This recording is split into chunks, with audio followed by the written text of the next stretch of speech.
Akwụkwọ onye amụma Jeremaya isi nke 7. Okwu nke ruru Jeremaya ntị site na Jehova sị, guzo n'ọnụ ụzọ ámá ụlọ Jehova wee kpọsaa okwu a n'ebe ahụ sị, nụrụnụ okwu Jehova unu Juda niile, ndị na-aba n'ọnụ ụzọ ámá ndị ịkpọ isiala nye Jehova. Otu a ka Jehova nke Chineke ndị agha bụ Chineke nke Izrel sịrị, meenụ ka ụzọ niile nke unu na omume unu nke unu dị mma.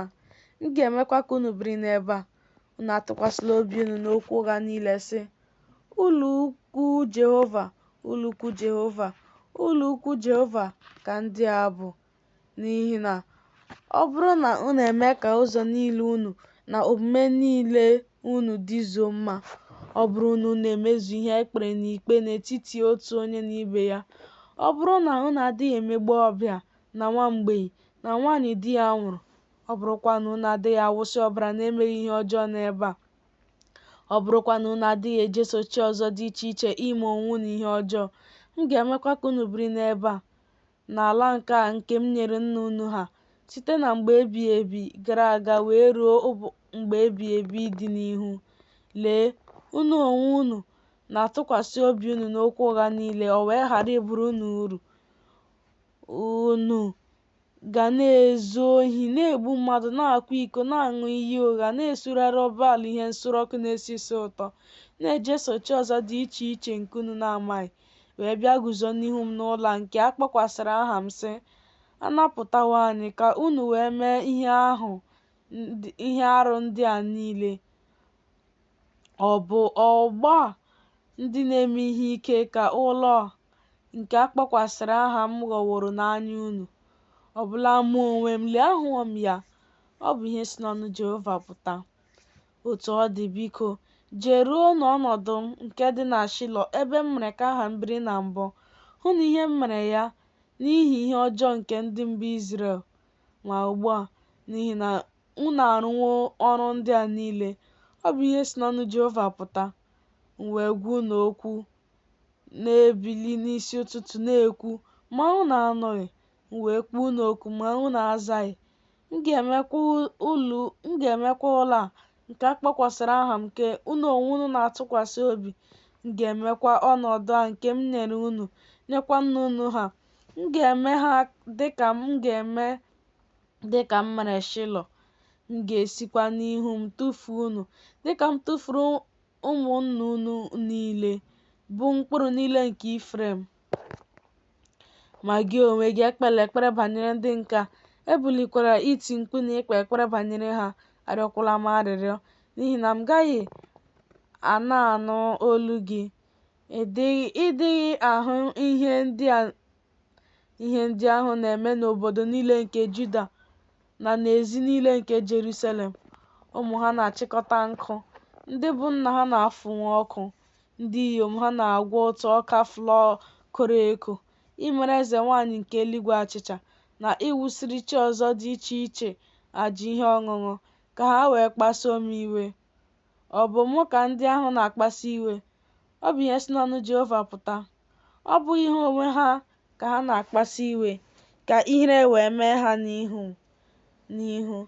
N'ihi nke a ka Onyenwe anyị Jehova ji si otu a sị, lee, iwe m na ọnụma m ka a na-awụsị n'ebe a n'ahụ mmadụ, na n'ahụ anụ ụlọ, na n'ahụ osisi ọhịa, na n'ahụ mkpụrụ nke ala ubi. Ọ ga-erekwa ọkụ, agaghị emenyụkwa ya. Otu a ka Jehova nke Chineke ndị agha bụ Chineke nke Izrel sịrị, tụkwasịnụ àjà nsure ọkụ niile unu n'elu àjà niile unu, riekwanụ anụ, n'ihi na agwaghị m nna unu ha okwu, enyeghịkwa m ha iwu n'ụbọchị m mere ka ha si n'ala Ijipt pụta banyere ihe niile nke àjà nsure ọkụ na nke àjà ọzọ. Kama ọ bụ okwu a ka m nyere ha n'iwu sị, geenụ ntị n'olu m ga-abụkwara unu Chineke, unu onwe unu ga-abụkwara m otu ndị. Jeekwanụ ije n'ụzọ niile nke m na-enye unu n'iwu, ka o wee dịrị unu na mma.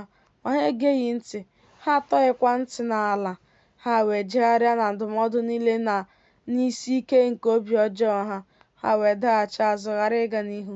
Site n'ụbọchị ahụ nke nna unu ha ji si n'ala Ijipt pụta ruo taa ka m na-ezitere unu ndị ohu m niile, bụ ndị amụma na-ebili n'isi ụtụtụ na-ezite ha kwa ụbọchị. ma ha egeghị m ntị, ha atọghịkwa ntị ha n'ala, ha wee kwesie olu ha ike. Ha mere ihe ọjọọ karịa ndị bụ nna ha. Ị ga-agwakwa ha okwu ndị a niile, ma ha agaghị ege gị ntị.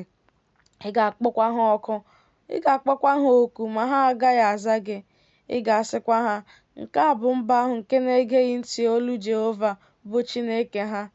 Ha na-anaraghịkwa ịdọ aka na ntị. Ikwesị ntụkwasị obi alawo n'iyi, ebipụwokwa ya n'ọnụ ha. Kopụ isi gị Jerusalem, tụfuo ya.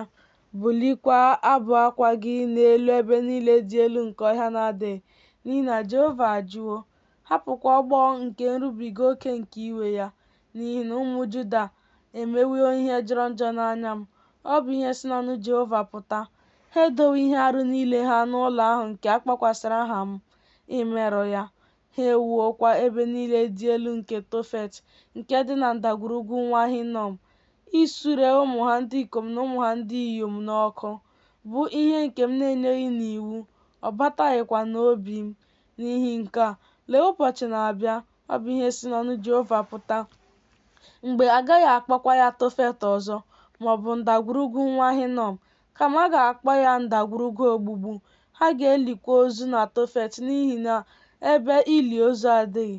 Ozu ndị nke a ga-aghọkwara anụ ufe nke eluigwe, ghọkwara anụmanụ nke ụwa ihe oriri. Ọ dịghịkwa onye na-arụli ya. M ga-emekwa ka olu nke obi ụtọ na olu ọṅụ na olu nke nwoke na-alụ nwunye ọhụrụ na olu nke nwaanyị a na-alụ ọhụrụ kwụsị n'obodo niile nke Juda na n'ezi niile nke Jerusalem, n'ihi na mkpọmkpọ ebe ka ala nke a ga-aghọ.